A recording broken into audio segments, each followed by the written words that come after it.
ultimate piano man Billy Joel is in Australia as he nears the end of a world tour that has lasted more than a year.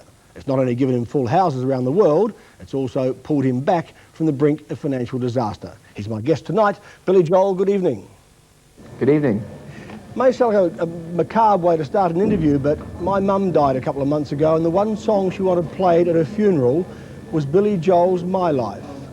Huh. And I just wondered the background to it. When did you write it and why? I wrote that back in '78. Why I wrote it? I don't know. I remember that song kind of came late at night.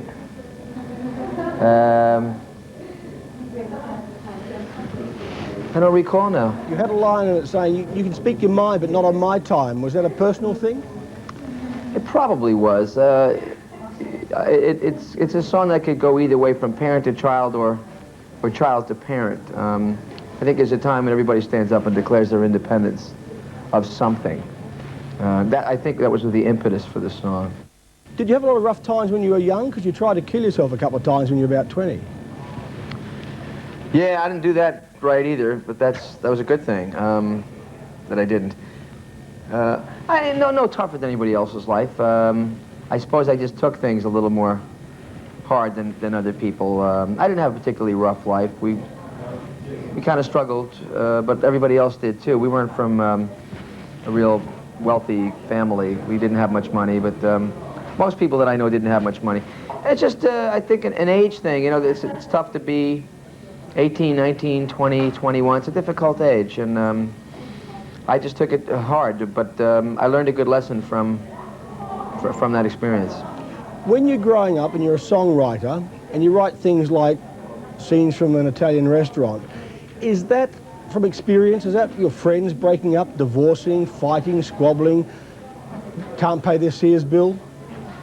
Well, Scenes from an Italian Restaurant is sort of a commentary on the king and the queen of high school. I think everyone knows that there's a glamour couple at a particular point in their youth, either junior high school or high school. That those teenage years when that couple you look up to, the guy was the head of the football squad, or the girl was the head of the cheerleader, and you think that's all there is to life. And maybe 10 years go by, and you find yourself wondering, gee, I wonder whatever happened to those people. You know, are they still successful? Are they still that glamorous? And for the most part, a lot of those people who were too popular in school peaked too early, and they kind of dissipated as life went on. They just weren't prepared to have to be anything other than this glamorous, popular couple. That's really what the story was a commentary on, the king and the queen of high school, whatever happened to them. Well, looking back on it now, when you were in high school, you weren't the king or the queen, no. Right? And now you're married to one of those glamorous women in America. Do you pinch yourself and say, hey, this is really me, this is really happening? I used to do that, but I believe it now. I believe it now. Does she get upset when you use it in your show? Like last night you say, hey, I'm going home now, my wife's there in a red negligee? Well, you said negligee, I didn't. I said some skimpy little thing. No, look, she's in the entertainment industry. She does modeling, and she does advertisements and commercials, and she's been in movies. She knows what show business is all about. It's entertainment. I was reading New York Magazine, iMagazine, which I'm sure you're aware of, and it said that you've had some very bad financial times, that a former manager ripped you off for about, was it $30 million? Well, when I started the tour, I was in a pretty big hole because of my ex-management. The lawsuit is still ongoing, so I'm really not at liberty to discuss a lot of it, or else I'll get hit with a defamation suit again. Are we talking $30 million here? Well, they blew all my money. I'm not a businessman, and I'm not an investor. I really don't know that much about it. All I know is music, pretty much. Although I'm keeping an eye on it real good these days. But before the tour started, I was looking. It wasn't just broke. I mean, I was looking at a big financial hole, debt, which for somebody who's had a lot of hit records and been touring as long as I have and been successful for a while, it's hard to understand. But it did happen to me. Fortunately, we had a great deal of success on this tour, and I've made it all back, and I'm back in the in the black again. Was your manager an in-law? Yeah, he was my ex-wife's brother. Got you coming and going? Yeah, that family did me pretty good. When you did the Soviet Union tour, it was like the early days of perestroika. It must have been a huge buzz. I mean, I've seen the videos of it. To sit up on stage, Billy Joel, with the Russian kids going berserk, it must have been a highlight in your life, wasn't it? I think for the performing part of my life, that was the highlight. As a performer, nothing tops that. You looked like you couldn't believe it. You had that response from in a foreign country.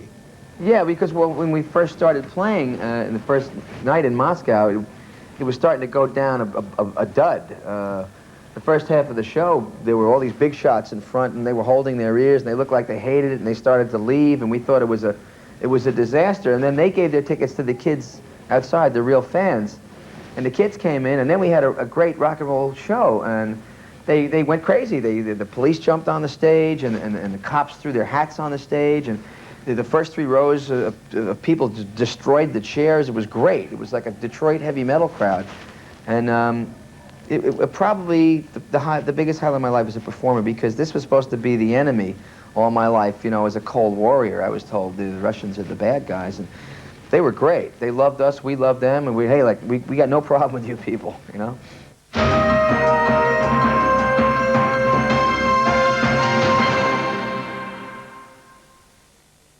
Tonight, who knows what'll eventuate when Carlotta from Les Girls meets Agro. Plus, there's music from Mondo Rock. So join Steve Vizard tonight on Tonight Live. When so much gets to be too much, there's only one choice. Discover Melbourne's special blend of continuous favourites. 1377. Easy Music 3MP. How do you make a bottle of Drive liquid last for life? Easy. Keep it. And refill it with one of these new lined cardboard cartons. You'll be throwing out 90% less plastic and using 90% less space at the tip. It's not magic, just common sense. We can't recycle this plastic yet, but we can make much less of it. And Drive, with your help, of course, will be happy to do just that. In Australian Airlines business class, we've now introduced tour-across seating to give you more room to enjoy our famous service. Another reason why you should see us now. Starts this Thursday, the Mitre 10 flash sale, where prices crash for 3 days only. Save $17 on Canbrook automatic kettles. Save $6.95 on Willow garbage bins. Save $10 on Dulux wash and wear low sheen paint. Save $40 on Black & Decker hammer drills. Save $12.95 on Sutton drill sets. Save $2.20 on Zero weed spray. Save $11.95 on Nilex microspray starter kits, and save $21 on Getty compost bins. Prices crash for 3 days only at Mitre 10. Up here in the north are some of the world's biggest and baddest bodies. That's why they road test tropical strength Aerogard here, to make it the heavy-duty repellent. So when you put on tropical strength Aerogard, ticks, leeches, mozzies, flies and sandflies take off fast. And they know to stay away. Works, eh? Remember the tropical strength Aerogard and have a good weekend. And yes, we've just begun. their extraordinary talent would capture the world. The rise and fall of a superstar. The Karen Carpenter story, tonight on 7. When you're on stage, you really work your buns off. I mean, you give a heck of a performance. How long can you do it for? That's a good question. I don't know. Physically, it's very demanding, and it gets tougher as you get older. It was a lot easier for me to do when I was 21 than now when I'm 41. And I'm just trying to imagine doing it when I'm 51. I don't know. You know, I like to play, and I like to make music with other musicians.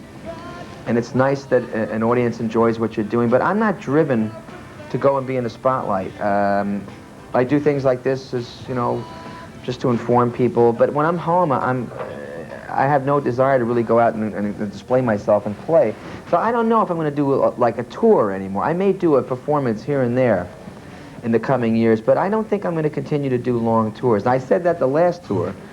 I made a big deal about, I'm not going to do a long tour again, and here I am doing a tour that's 15 months long. That was based partially on financial motivation. How do you feel when somebody like Barbra Streisand takes one of your songs, New York State of Mind, and gives it a huge hit treatment? Does it give you a big buzz? Yeah, Actually, Barbara was the first major artist to do one of my songs. It was great. So she's a real singer. She's a real interpreter of songs. I'm just basically a writer. I don't even think of myself as a singer. You spend 2.5 hours singing every night. Well, I sing every night, but I think of myself first as a composer and a piano player, and somewhere down the line as a singer. Was Piano Man autobiographical when you were Bill Martin somewhere in LA? Oh yeah, that's completely about the gig I had playing a piano bar. A lot of people think I did that for years, but I only did it for about 6 months. How do you feel as a writer and a singer and a very successful artist when somebody like Milli Vanilli comes along and stooges it all up and wins a Grammy? Well, they didn't win my Grammy. You know, look, there's junk in the music business. That's common knowledge. I mean, this is the music business. I mean, if Adolf Hitler came back, they'd probably sign him. There's probably companies lined up for Saddam Hussein to make a record. This is the music business. There's nothing new with sham and phoniness and glitz and deceit. One final question. You've lost a lot of weight since the last time you were out in Australia. How'd you do it? I did? Yeah. Well, I must have been a real porker the last time I was here. No, I don't know. I'm just working out, I guess. Must be. Thanks for your time. Okay. Okay, bye-bye. Take care.